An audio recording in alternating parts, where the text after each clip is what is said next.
So I will speak about a curious verb, a crucial question, and a very important invitation. The curious verb. 3 times at the beginning of this gospel, the evangelists use the word revealed. Now, oftentimes when we think about resurrection, we think Jesus appeared. And in other gospels, they use the word appeared. But in John's gospel, 3 times it's revealed. What's the difference between appearing and revealing? Let me demonstrate. Appearing.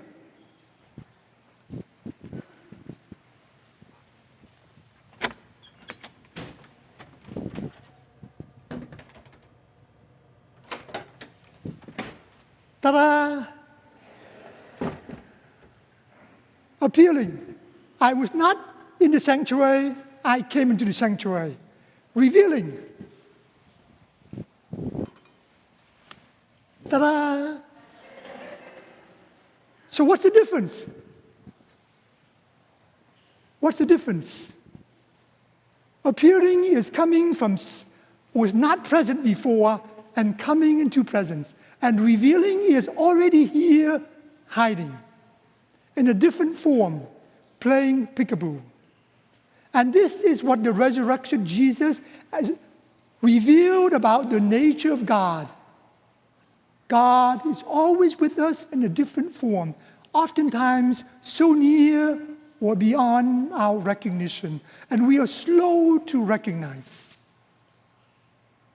And what is God's presence, Jesus' presence does? He sees what's going on. He sees the disciples going back to what they do their old life.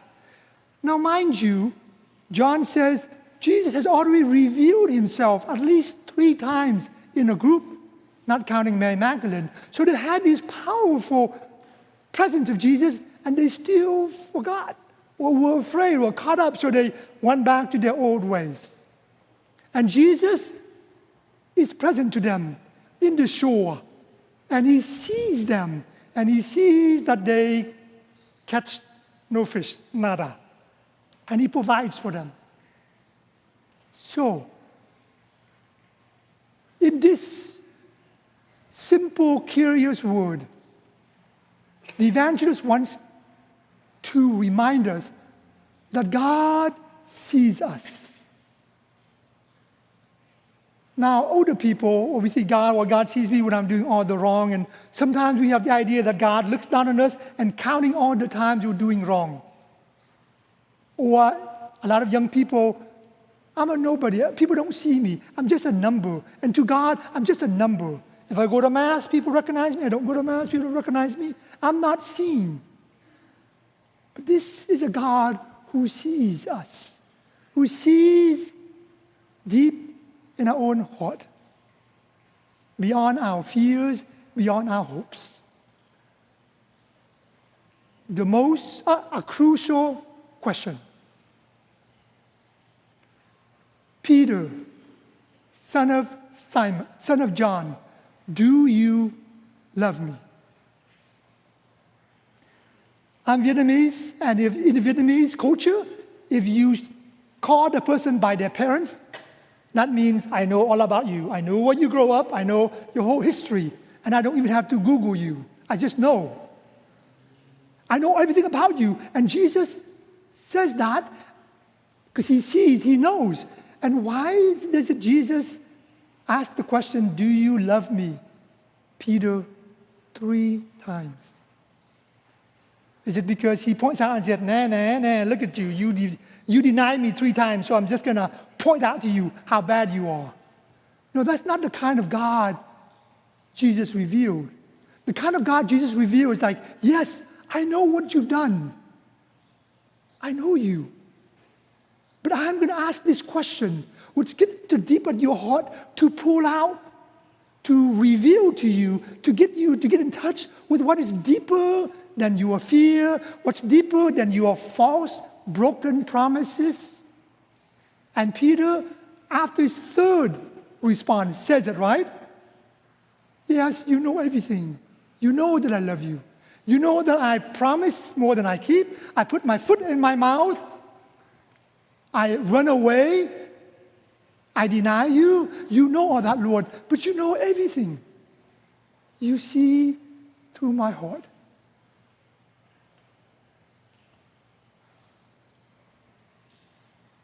And Jesus asked Peter, do you love me?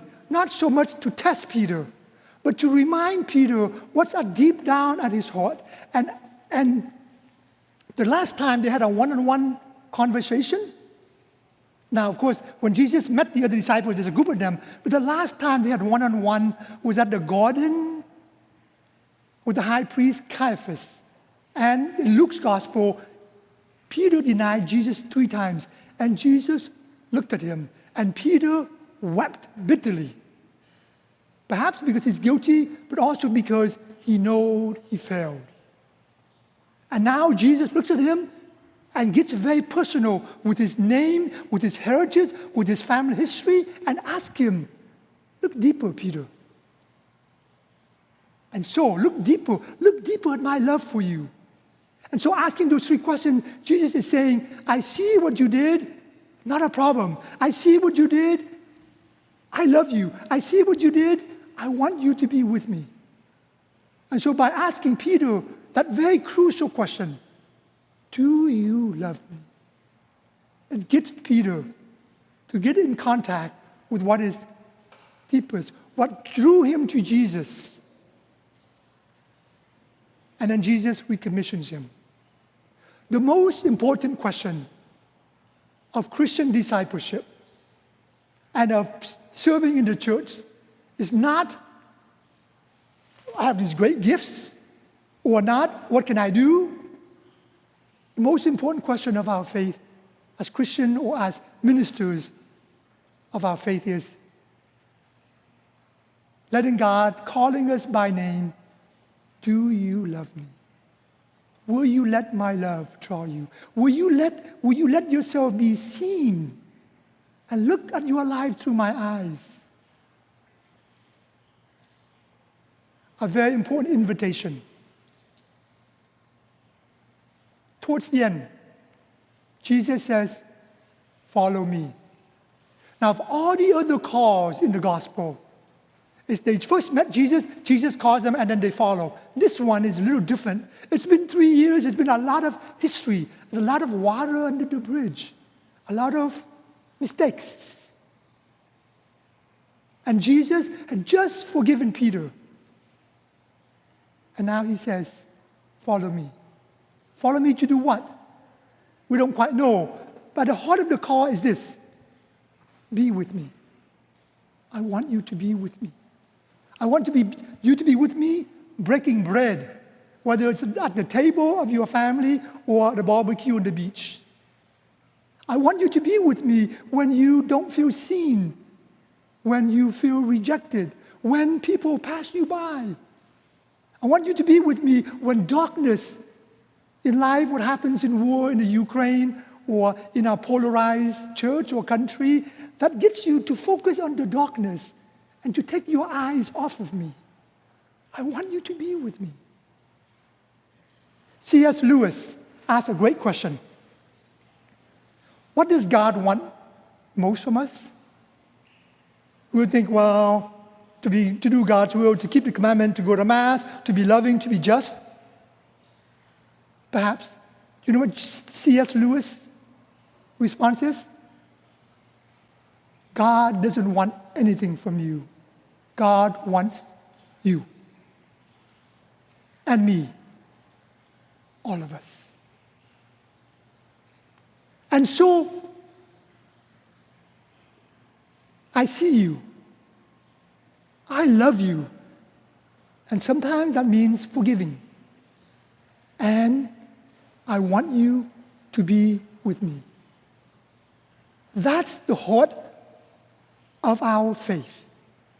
That's the heart of the faith that we are called to reveal this God to the world and to be witnesses of this God who wants to communicate in a very personal way to each of us, regardless of our age, regardless of how much we are part of the church, or we believe or not, or we struggle with the issues, things in the church or not. Regardless, it's a God who wants to say, call each of us by name, and in our own language say, I see you. I love you. I want to be with you. We may be in very different ways, different stages of our relationship with God. We may have even forgotten that what God wants the most is this close, intimate relationship with God, what we call communion. Some of us may have encountered God in the past. Some of us actually may not. If you haven't had any experience of God encountering you or me encounter God, ask for it. You could be younger, you could be older. Ask in this Easter season, Lord, may I have a relationship with you? Young people say, yeah, Father, I want a real relationship, genuine, authentic. Yes. Then I ask you back, all the young people, how do you have a real relationship? It's kind of simple. You want a real relationship? Be real. You want a fake relationship? Be fake. So each of us ask God for this encounter. I may have a real relationship with you, which means owning up to some of the stuff we're doing, which is not our best self, letting God see us, and not just our faults, see us deeply, so that we may be like Peter saying, yes, Lord, you know everything. You know I messed up. You know I'm afraid, but you also know my heart. And Jesus asked Peter and asked all of us, feed my lamb with my sheep. I know today we have a second collection to help the people in the Ukraine. Fantastic. We should be doing that. But feeding lamb, feeding sheep is look around at the people in your family, in your school, in your workplace, in our community. Look for the last, the least, and the lost. And you and I, how can we come closer and to say, I see you, I care for you. God sees you, God cares for you. Easter is a season longer than Lent. It's an opportunity and a challenge for us to let God reveal to us, to let God ask us that crucial question, and to let Jesus invite us intimately. Because Jesus wants to remind each of us, deep down, I see you, I love you, be with me. If we can live in such a way that people can see in the way we treat them, that they are seen, they are loved, and they are called to be a friend of God.